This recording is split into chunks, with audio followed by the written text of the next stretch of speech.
Yeah. We are live. Secrets to recovery. Man, it's been a little while, but we got a powerful one for you today. But first, Secrets to Recovery brought to you by God's Chosen Ones and the God's Chosen Ones Transition Homes. Check them out, man. They're doing some powerful work over there. Also in conjunction with International Stop the Bullying and Violence Now Tour. They're going to be coming to a city near you. Look out for them, man. Yeah. Man. Let's go. Yeah. We did it, man. We back. We're going to do another one, too, for you. Music brought to you by Trap Wolves. Find them on YouTube, man. They're giving out free beats to all non-profits, man. Reach out to them, man. They're doing it big for us over there. Yeah. Okay, man. Okay. Let's get into it, man. Let's get into it. Yeah. So we here, man. We back. And we're going to be talking about a couple things. We're going to be talking about this inflation thing, man. It's really about big business, but we're going to get into that.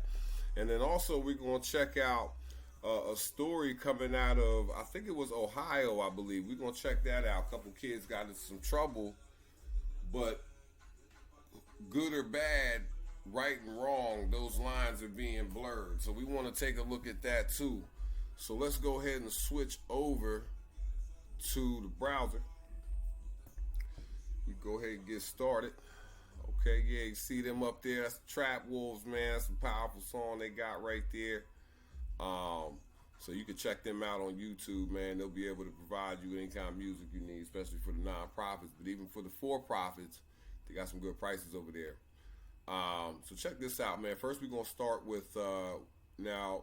As a disclaimer, I just want to say, my man Roland Martin, you know what I'm saying? Powerful brother, doing a lot of powerful work, doing a lot more than me. College educated, really look up to this brother. I know him and Tariq Nasheed, you know, they go back and forth, but they're, you know, they're on a good level. But I was watching one of his Roland Martin's episodes, and you know, he was breaking down this inflation problem.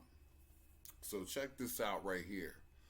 Let me go ahead and turn this on here. And we can go ahead and get this going. Check this out. Check this out right here. This is painful to have the conversation.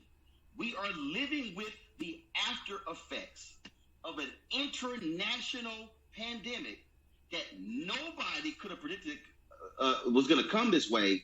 And we are now seeing how exposed we are in a global economy, and that's where we are. So people are yelling about tampons, gas prices, furniture, everything they're yelling about. Okay, now we kind of jumped into this midway, but I just want to kind of jump in here and say what he's getting ready to get into. Now he's basically, you know, saying, hey, everybody's crying about this and that, but they're not thinking about, you know, this and that. He's going to get into breaking down why we should be more patient and, you know, and more understanding. So it's our fault, basically. But I don't know. Maybe I'm reading that wrong. But listen to this. You'll see what I'm saying. And the problem is there is no fix other than building your way out of it. And that shit ain't going to happen in a month. It's simply not. You can. There's a limit to manufacturing. Unless you are now doing what happened with the ports in California. Remember? They had to say, we're going to keep the ports open 24 hours. Why? Yep. Because when you closed because what happened? You had more than 100 ships that were sitting on the sea, sitting in the ocean, some for 3 months with goods and services, they couldn't unload them. Now think about that. We couldn't unload them. Sure. Have enough people. So the Biden people said, hey, let's now open the ports, have open 24 hours versus what they opened beforehand. So what I'm saying is the White House, Democrats and others are going to have to walk folks through this Because the average person out there, they like, yo, where are my tampons? Where my baby formula? I want to see my cheap gas. Without understanding, hey, that world that we were in 2019, that shit changed in 2020. Okay, so I'm going to stop that right there because, okay, so now you can see he's basically telling us, you know, we don't understand and, you know, all of this. But then he's going to get into, and I'm going to find this in the video, but he's going to get into the fact that we went through this before as a country. In World War II, we went through this exact same thing, shortages, all of that. The problem was because it was because of war, which in a way is kind of similar because the whole Ukraine thing. But what happened back then was they made big business, you know, it wasn't about money at the time. They got ration cards and different things. That's when we had the invent of the whole Social Security system, welfare, food stamps, all of that kind of thing. That came into play. These socialist programs had to come in to save and fix the mess that big business and capitalism had created. But back then, the big businesses were willing to play ball. Now they don't have to, and that's the problem. So let me try to find that, because he breaks that down. See, right here he's saying we don't understand and we need to be more patient and understanding. But look, if we go over here, I'm gonna say right around in here, I believe. Let me see. I'm gonna go right there. I think that's where it was. They can't sell it. Now their stock price has gone down. Now they got a clearance sale, and for the consumer, oh hell, I can. Oh, okay, let me go. Maybe it was right here. PA friends in there screwed stuff up. They had no idea about purchasing for the federal government. They had no idea about be more effective. Okay, here we go. Right in here. This is where in World War II. Why? So that is my point. Right the fact that we were no, Kelly, tell the audience why. Tell the audience why. You tell why them, what? Roland. Tell the audience. You said there was no shortage. Tell the audience why. We had. I understand about the raw material argument. I get. No. That's not why. Here we go. Then why? The reason we didn't is because the federal government literally marshaled the entire country and took over industries. Right. The federal government they made big called business together play ball. Ford, Chrysler, the ship makers together and said, put your differences aside. You are now working for the country. Right. So within what you had, so all of us, so the problem is here. What we did during COVID, we tried to say, we don't want to use the big hand of the government. We want to work with private industry. See, so what he's saying is now big business, they're not playing ball. They're not playing ball. So now, go back over here. So now, because they're not playing ball, now we're feeling the effects of that. Now we're running out of stuff. The shortages, but nothing's being done about it. The prices are staying high. But back then, they told the companies, you will lower your prices and you will make it affordable for people. Matter of fact, you're not even going to charge money. We're going to pay you a certain price, and if they walk in with this card or with these food stamps, you're going to give them whatever they need. And that was the deal, and that saved the country at that time. But moving on, that you can let me know what you think about that. I just kind of feel like Roland dropped the ball a little bit there because he wants us to be more patient and understand why all this is happening, but at the same time, he turns around and says, well, back when we got saved from this before, it was because big business played ball and the government made them do it. That's socialism. That's socialist practices. But they were needed, and that is what saved us and brought us out of the mess that capitalism created. So let's move on. I want to move on. I got another powerful story here for you coming out of, I believe it's Ohio. Some kids got in trouble. But let's watch the breakdown of this. Give me 1 second here. So let me go ahead and pull that up because this is a powerful one right here. So here we go. Watch this here.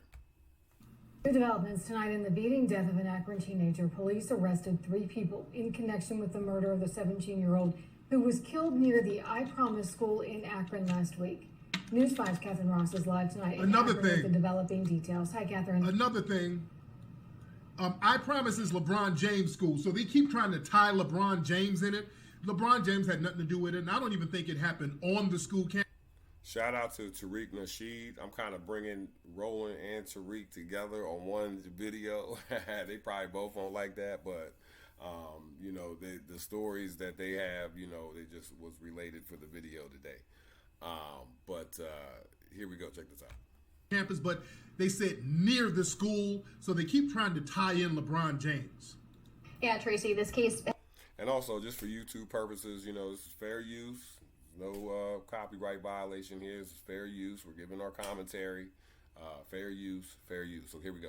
Has certainly shaken the community here. A memorial just outside of the Firestone baseball field has been growing over the past week, and a group of anonymous donors were even offering $25,000 for any information about the suspects. Now, of course, the hope with this morning's arrest is that the community will finally get some answers. This morning, Akron police, along with the Northern Ohio Violent Fugitive Task Force, captured 3 suspects in the case. 19-year-old Tyler Stafford, 20-year-old Deshaun Stafford, and 21-year-old Donovan Jones were all arrested this morning for murder and felonious assault. Jones is also facing a disrupting public service charge. Investigators believe the 3 men are responsible for the beating death of Ethan Liming on June 2nd. Akron police say Ethan and his friends pulled up to the I Promise school that evening and shot toy water bead gel guns at a group on the basketball court. A fight ensued, and police say Ethan was savagely beaten to death. Well, he shouldn't have been shooting no damn gel gun. That's true. So how is he the victim? They keep trying to portray him as the victim, and they keep just breezing over the fact that they ran out here shooting at people with a damn gel gun, and nobody had any idea it was a gel gun. You don't know they're shooting a gel gun at you. And they keep trying to say toy. Well, it was a toy. It was a toy. No, this wasn't like a little water gun from Chuck E. Cheese or nothing. That gel gun, you don't know that that's a toy. Somebody jump out in the middle of the night shooting at you. Hold on, let me play the rest of this. Investigators tell us they've been working around the clock on this case and hope this morning's arrest can provide a small bit of closure to Ethan's family and friends. It was a priority of the mayor, the Akron Police Chief, my department. You know, we have great partnerships down in Akron, and we're going to continue to have those partnerships. Now, the suspects are currently in custody right now and awaiting their court appearances. Meanwhile, Ethan's family is planning a funeral for later this week. Live in Akron, Catherine Ross, News 5. Catherine, thank you. Akron Mayor Dan Horgan issued a statement today saying, quote, Ethan's senseless and tragic death. No, it was senseless for his ass to go out there. They're trying to make this dude out here to be some innocent victim, and he was not. He was in the middle of doing a crime. Those guns, they have criminalized going around shooting those guns at people all around the country. Now check this out. I wanna show you, because this is what them guns could do. They're making it seem like it was just a little water gun. So the community out there is upset at the kids that beat the kid up. But these kids jumped out and just started shooting these guns. These are almost like pellet guns. Now watch this. Oops, let me see this right here. Now he's showing this picture right here that you see. These are what they call ghost guns. These are 3D printed guns. From a distance, they look like a toy, but these are the picture that you see here on the screen. Those are real guns. Those are real guns that you can make that don't have serial numbers. People are making these. So when they say, "Oh, it was just a toy," but you know, these kids jumped out and started, you know, spraying this kid. And this is what they can do. Check this out. Now watch this. It's not. Now somebody. Well, hold on. Let me. Yeah. That's not no damn water gun. If somebody run up on you with that, what you think they doing? Hold on. Guess what? Watch. This kid just got shot with these. Look at that. Hold on. In his stomach. Now watch this. Yeah, look at. Hold on. Watch what his stomach. These are not like. innocent little water guns. Somebody wrote. Look at this. Look at that. Come on, man. That's a crime in some states to jump out and So yeah, start don't let popping them try to those. make. That's a crime in some states to jump out, start popping those off on somebody. And it was at nighttime. You know, we're in a wave of shootings and mass shootings and things like this. Those kids, you know, really were defending themselves. They're locked up right now. But, you know, you jump out with a gun on somebody, and kids, I want you to, you know, understand this. It doesn't matter if it's a toy. You cannot tell. These guns nowadays, they're making them, you know, so that they're more appealing to women, younger age. So they're making them different colors and stuff like that. So you can't just jump out and start popping people, you know, especially at night. So, you know, causing mischief and things like that. Man, that's just not gonna cut it. So you see what happened there. It was really unfortunate because, you know, the young brother lost his life, and it was unfortunate, but these kids really shouldn't be in jail because they were defending themselves. You know, as far as what it seems, you know, that they've admitted that, you know, this kid and his group of friends jumped out. These kids were just over here playing ball. It's not like they intended to kill somebody that day. But in the heightened sense of awareness that everybody's under right now because of what we're seeing in the media, everything that's going on, you know, there's a lower confidence in the police, especially after Uvalde. So people are taking things in their own hands, and we're allowed to defend ourselves. Ohio, I believe that was Ohio, yeah, because it's Akron. Though that's a stand your ground state. So it seems like there's a double standard there where they don't allow people of color to use that defense as much. So, you know, let me know what you think about that. We're going to go ahead and get on up out of here. Secrets to Recovery, God's Chosen Ones, International Stop the Bullying and Violence Now Tour. Shout out to Man True Radio. We'll be back.